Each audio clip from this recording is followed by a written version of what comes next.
That was the trigger point in what I consider to be now a 30 plus year challenge of work addiction. I am not going to disappoint. Working? My own spiritual and physical health was so compromised because I was completely addicted to the pressure, the stress, the lifestyle. March 8th, to be exact, of 2004, I heard these words exactly, and it said, "This is just a job. You can leave it. I do not want to die at my desk." Welcome back. Beate Chelette here with Traci DeForge from Produce Your Podcast. And today's show is going to be diving into a very delicate and infuriating topic that many of us women who are crushing it have to listen to. And Traci, my opening question, ever so subtle to you, is already starting with, how many times did you hear, "Who did she sleep with to get here?" More times than I should have, for sure. Enough times that I started to let it roll off my back. But, working in a male-dominated industry and being a very young, like under 30 female at the time for the level of success and role that I was empowered with, it just, I started to believe it came with the territory. Take us to this moment in your career. So now you're under 30, you're hot, you're sexy, you're crushing it, you're smart, people like you. What are you doing? Where are we? Well, so radio was always a dream career for me. And I had the opportunity right out of college to go work for a broadcast company. And I started out on the sales side of the business, and things like that weren't nearly as politically correct as they are today, or aspire to be today. As an account executive, it was very important to me to always set integrity in terms of how I communicated about offers, how I talked to clients, male or female, about the benefits of the product that I was representing. And as I moved into management, which happened very quickly for me, so I became a general sales manager early in my mid-20s, and we would hire other females. And the types of recruiting that I was doing I looked at it through the lens of, if I hire a female, I want to be sure that she is going to show up in integrity. I wanted to mirror that as an example, and I didn't want salespeople on the streets acting like they were streetwalkers. So that was a line of integrity that was really important to me at the time. Fast forward, in just a short window of time, we're talking about from 1993 to 1996 or 7, like a 3 or 4 year period of time, I went from sales account executive, sales manager, general sales manager, to the general manager of one radio station. But what's important to know is that the FCC deregulated the number of stations you could own in a market at that time. So the owners of our stations were media brokers. And as a result of that, it became a free-for-all in 97. And we went from 1 to 3 to 6 to 12 stations in a matter of a 6 to 8 month window of time. So they had just made me the general manager of this one rather small FM station in the market. And fast forward within a calendar year, they own 12 stations. So I am 30 at this point and taking on a tremendous amount of responsibility for not only my age and my experience. And that's kind of where we are to answer your question. That's the fast track story to how I got to that place. And then going forward, there were many other challenges and blessings. I mean, absolutely, I could not do what I do today if I hadn't navigated that experience, but it did not come without challenges. So let's go there. So now you are 30 and you are on the fast track. I totally relate to this. I, certainly understand the environment you're in. I was in photography production, very similar in a way. You have to work hard. So we said that this show is really going to focus on also the sacrifices that you make. At that point in your working, tell me sort of what's your work style? How are you working? Are you working all the time? Are you making sacrifices? take me to the moment of where we are now heading toward the full-on breakdown. Like what comes before that? Sure. Well, it's not a short story, but I'll do my best to be concise. So, and I want to say that there were some really marquee moments in this story, in that it wasn't all about gender situations, because the owner of there were three partners of the stations at that time. And one of the owners, when they gave me that position of general manager of the one station, and then they had that accelerated growth phase, I sat down with one of the owners and I said, hey, look, I understand you made me the general manager of this one station. Now the company's in a completely different place. If you want to make a different decision, I completely understand. Like, I was forthright in having that conversation. I'll never forget it as long as I live. In a positive way, he kind of kicked back and he said, you know what? Let's just give it a chance and see what happens. Since lots of therapy later, I have tracked back that was the trigger point in what I consider to be now a 30 plus year challenge of work addiction. Like, that to me is when it just like ramped up like nobody's business. Because I think there was a part of me that thought, okay, this guy's like, he's giving me a chance. I am not going to disappoint. It was like an opportunity that is dangled in front of you. And then in your head, you are having 1,000 things, right? You want to prove it to them that you can do it. You're excited. You see it's an opportunity. And then you put a bunch of things in motion. What are these things? Just working, working, working? Yeah, so eat, breathing, and sleeping it, right? So there was no rule book in broadcast radio at this time for this level of consolidation. So you had to navigate, it was the wild, wild west. You had to navigate integrating sales teams, integrating air talent teams that were highly competitive against each other that now worked for and with each other.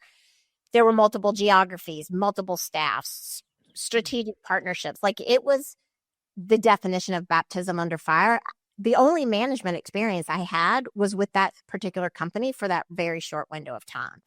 I think for me, I've followed a lot of my intuition about what not to do. And I think that was something that was a really positive thing for me, self-reliant, of course, but at the same time, like, I really intuitively wanted to be a better leader than I had experienced in other situations in the past. So, but in terms of the amount of stress, so in 2001, the owner that I was mentioning, he tragically passed away of an aneurysm on 9/10 before 9/11.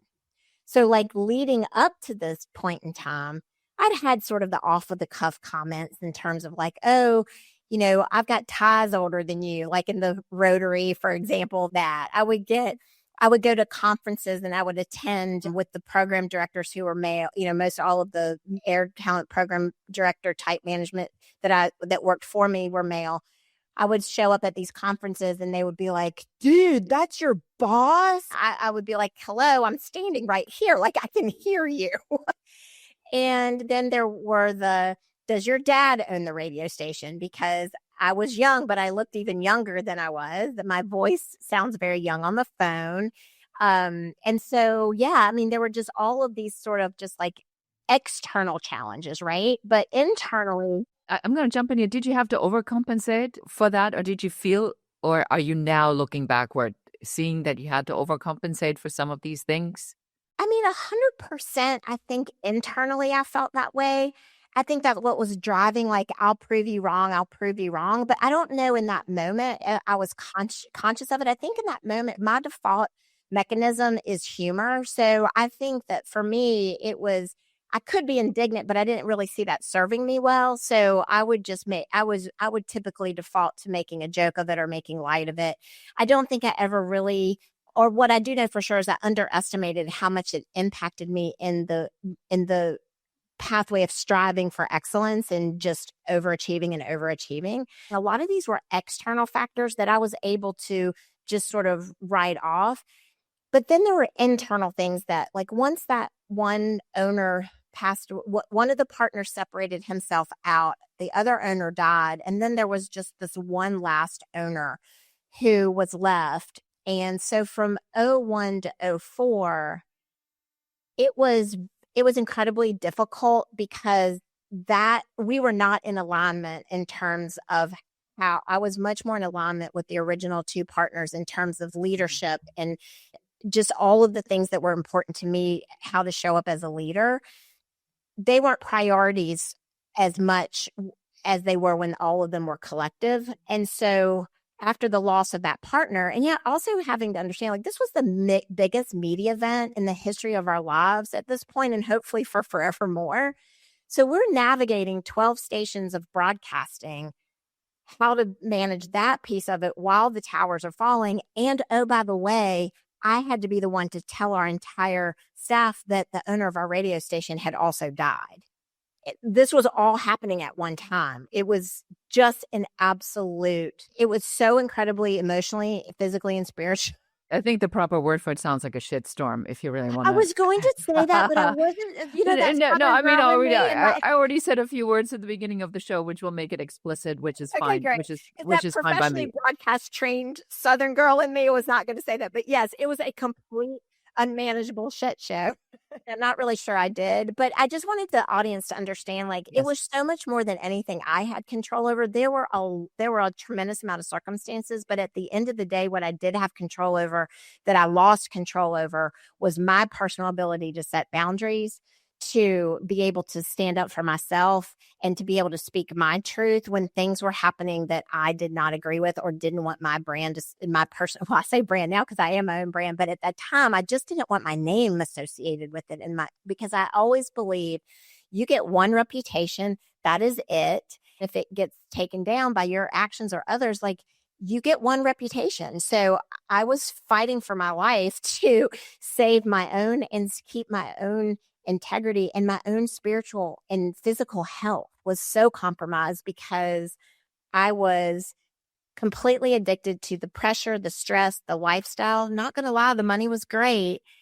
And so I was at this place in 2004, March 8th to be exact, of 2004, where I needed to make a very clear cut decision whether this was the lifestyle that I was leading that was causing me the challenges, or was it the work environment and the level of responsibility that I was trying to sustain success at. And that's when I had what I consider to be one of my very first spiritual experiences professionally, because I was coming back from a conference where it had just been a balls to the wall, record companies, all expenses, like debauchery you can only imagine. And I came back and was driving back without the radio on, without anything on, a 5-hour drive at the time. And I had a moment where I felt like I heard a voice, not like a crazy voice, but like in my heart, I heard these words exactly. And it said, "This is just a job. You can leave it." It's, like it was literally like an aha for me. Like, this is just a job. Like, you don't even have to show up tomorrow if you don't want to. It's just a job. Let me jump in here because I want to clarify some things for our audience. Sure, sure. So a lot of people, that are listening to the show now are going, well, but isn't that what everybody tells you? In your 20s, you try to figure it out. In your 30s, you just work yourself to the bone. Hopefully by your 40s, you got something figured out, some money put aside. And then at your 50s, unfortunately, a lot of people get laid off at their 50s because they're too expensive. So did you have any awareness sort of on some of these previous patterns, or are you in this now and you're just in the mill and you don't think about, you just going. And then that's question number one. Question number two. So when you heard this voice, was that like that button was pushed and something else opened? Because I want to make it relatable to the audience that might be in a similar situation. Go ahead. Yeah, so I had some what I call pink flags. Like I was doing things like I was traveling overseas. And again, the technology you weren't as connected in technology then and at this point in time as you are now. I would travel with a passport to get away from the situation because I wasn't capable of setting my own boundaries in terms of how many, outreach and things like people staying connected to me. I had a first panic attack that I didn't even know what it was in the airport coming back from one of those trips that I had used to kind of escape from my reality. I was paying someone to go to the grocery store, walk my dog. I was single. I went through a divorce. The career caused me a divorce. I mean, I look back on that now, but very amicably stayed very soulfully connected to the person I was married to. But nonetheless, I made the choice to go for the career and the lifestyle versus staying married at the time.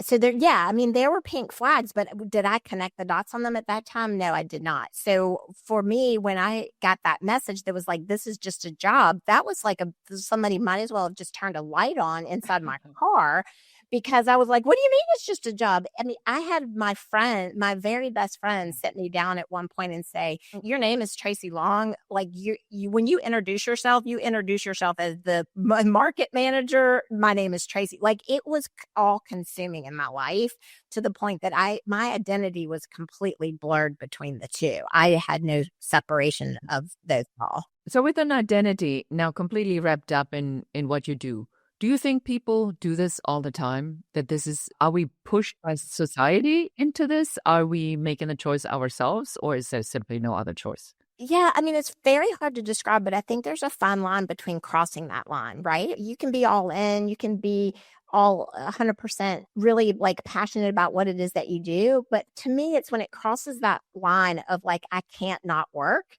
So I took a 4-week leave of absence to try to sort this out. And I couldn't like not check my email. I would get up in the middle of the night. I was supposed to not be working, but I couldn't not check my email.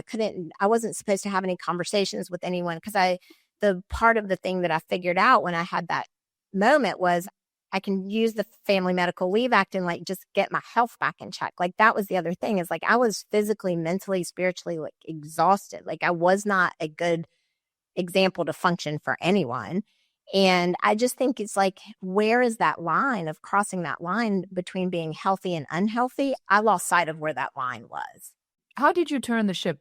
So you now finding out that there's a whole bunch of stuff that you've created, your health, your mental health, your physical health, your relationship. Is this an awareness that gradually came up, or was it like you were hit with a frying pan? Yeah, so I would have a tremendous sense of gratitude if that one moment in the car was my turning point. But on Mhm. March 8th, I took a 4-week leave of absence. On April the 8th, I resigned from my position. And on April 15th, my first husband that I referenced died of a massive coronary. So within 7 days of each other, everything that I had defined about myself was literally wiped out. And it was absolutely devastating. So now we're in a trigger moment. And, at the time we're recording this, I literally, just got out of the hospital. I had to have emergency surgery. And that's how my 2026 started, completely unexpected. And I, I want to spend a moment of time on this, because when we are in these insane moments where we are on our knees. And one of my spiritual teachers, Marianne Williamson, she always says, like, God forces you on your knees and then you pray, please make me better. You get back up. And then eventually comes a point, just don't get up, just stay there. So when you're at this moment where you're literally on your knees and you cannot get up and you stay there, what did you do to get yourself back together? Or did you not even try? Or did you let it be? Did you surrender? I feel like in that moment, I didn't know what to do, but what I did understand is one thing was very clear to me. The owner of that station that I respected so much died of an aneurysm at his desk at 3 p.m.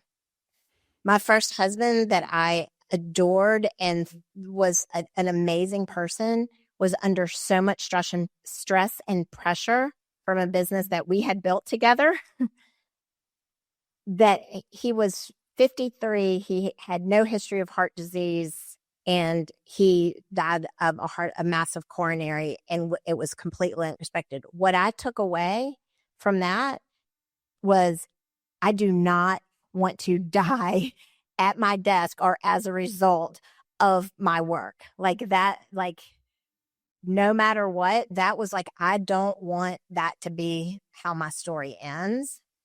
And I don't know if that answers your question, but that was like the biggest moment. Yeah, it does, Tracy, because I'm thinking about this, and I'm now going to shift over to what you're doing today, producing a podcast, which is all about amplifying a voice. So, because there is, with certainty, to me, a clear correlation between you not having a voice, you watching how other people that didn't listen, whose voice is taken away from them by death, and now are you in the awareness you need to find your own voice? And how do you turn that into this business?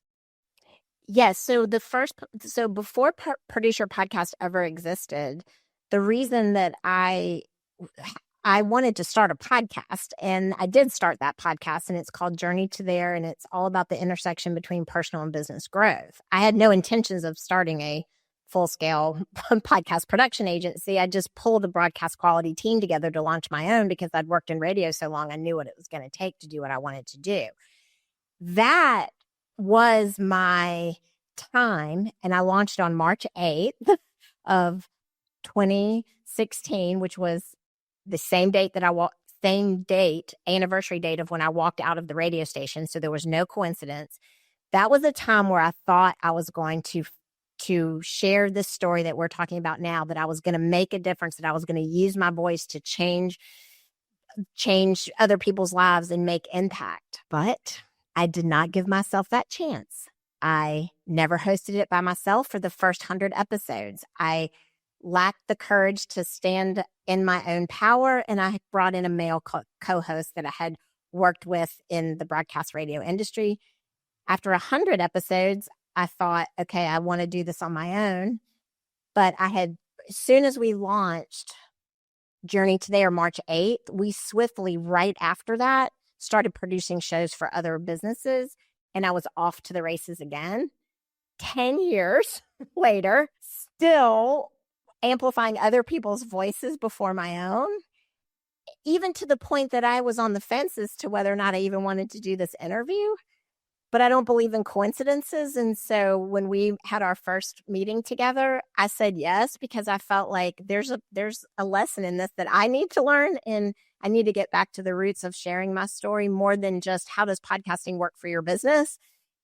I have a lot of opportunities to grow and learn that I can share from. So I so appreciate that you say that, because our pre-interview started off a little bit bumpy, and I remember that. But what I also remember is that once we really talked about what the premise of the show is, and the reason I love this show and doing this show so much is that I always feel there's so much of this hustle, and then I did this, and turning point, transformation story, hero, and here I am, look at me now, and here are my services.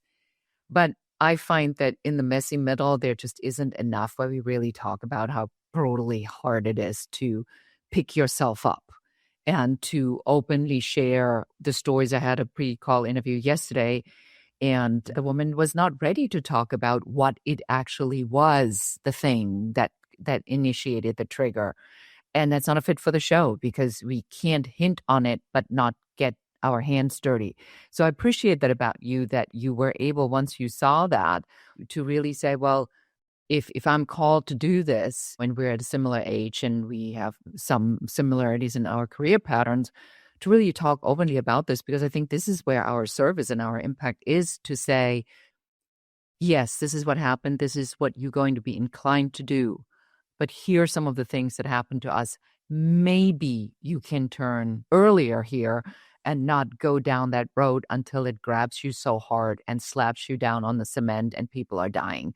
So I just want to tell you that I appreciate that about sort of how we came to it, and these honest conversations in podcasting, or between two people, creates the fabric, the richness that I think we are all looking for at this time. So now, talk to me about, what are you doing now? So what does a production company for podcasts actually do? well, we are a full service podcast, audio, video production, marketing, audience growth company. That's the textbook tagline. But what I feel like that we do is that we give people an opportunity to change a conversation truly with their voice. And what I mean by that is that you can grow your business with a podcast, you can monetize your business with a podcast, but it's conversations like this that make impact and change conversations. And I have been, throughout this entire 10 years, I have had the opportunity to produce shows, business branded shows and otherwise, that I feel like the impact or the ripple effect I will never know. But what I do know is that they have had that. And that's why I believe so strongly in this medium.